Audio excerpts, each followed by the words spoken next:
Hello bachcho, let's read the question. The question says 16 ml of helium gas diffuses through a pinhole in 4 seconds from a container having pressure of helium equal to 1 atm. If the same container is filled with CH4 having pressure 2 atm, how much volume of CH4 will be leaked through the same pinhole in 2 seconds?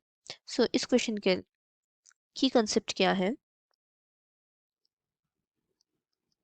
So इस question का key concept है हमें rate of इफ्यूशन का concept पता होना चाहिए। इसके लिए हमें पहले ग्राहम्स लॉ पता होना चाहिए। इससे हम क्या जानते हैं, R is directly proportional to P and inversely proportional to root M, where R is rate of effusion. इसका मतलब R of helium is proportional to pressure of helium by under root mass of helium. ये हो गया हमारा पहला condition.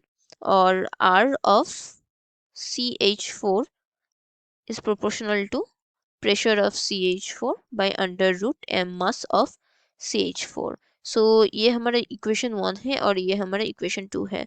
अगर हम equation 1 divide equation 2 करेंगे तो फिर हमें क्या मिलेगा, R helium by RCH4 is equal to pressure helium by pressure CH4 into under root mass of CH4 by mass of helium.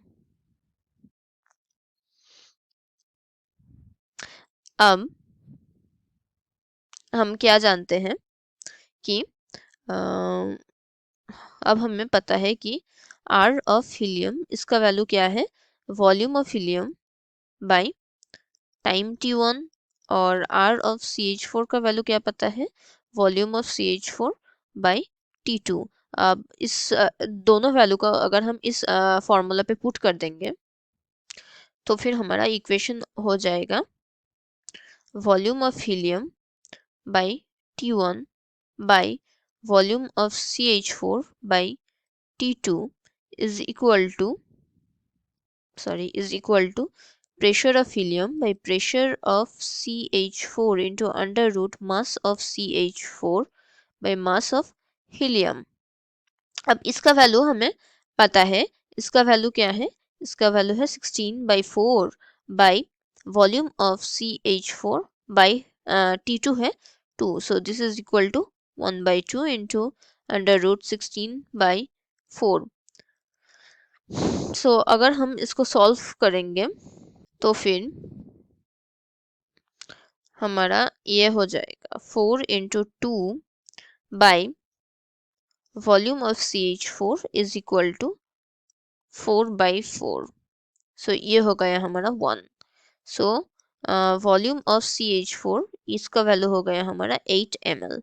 ये हो गया हमारा volume of CH4। Hope you understood it well. Thank you.